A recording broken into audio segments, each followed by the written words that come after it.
Remember, before we go further to discuss Beyond Meat, our content here for educational purposes only. So Beyond Meat is down 2%. Why? Because the market is already down. APLD down, P is down, Mara is down, Nvidia is down 6%. So the market is correcting before the end of this year. However, the good thing is we're down just 1%. It's not big number for Beyond Meat. And I think we established a bit of support here. We got a big buyer over the 81. So now there is an imminent breakout. It might happen before the end of this week, guys, because we have the market will be closed on Thursday and have closed on Friday. So we might have action by tomorrow because technically the next week on Monday will be the 1st of December. So if we're going to have action, we should have it by tomorrow or today. And how we're going to confirm that will be on Meet, guys, is by holding now the 81 and breaking this little white line. It's just pretty near. We need just 13% to jump from this white line, and of course the squeeze zone is around the 116.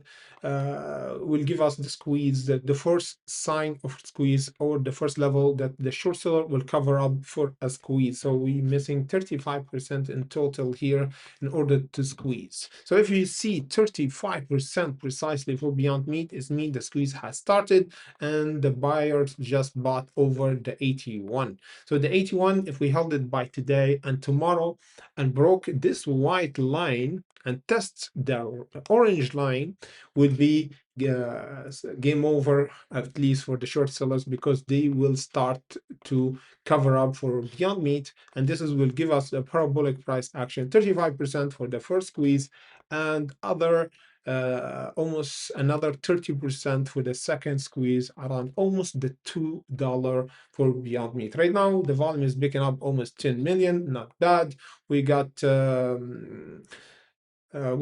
Dyer Grayson filed to sell 492 of Beyond Meat. So he got another guy selling almost 500 shares of Beyond Meat right now. Doesn't matter because the price is still holding. It means someone is still eating those 500 shares of Beyond Meat. So it is not important as long as we hold this red line. It means there's some whale eating up all the short position that open for Beyond Meat. And once we break, yes, we're gonna have the 116 and the almost the $2, which would be a turning point for Beyond Meat to go up again.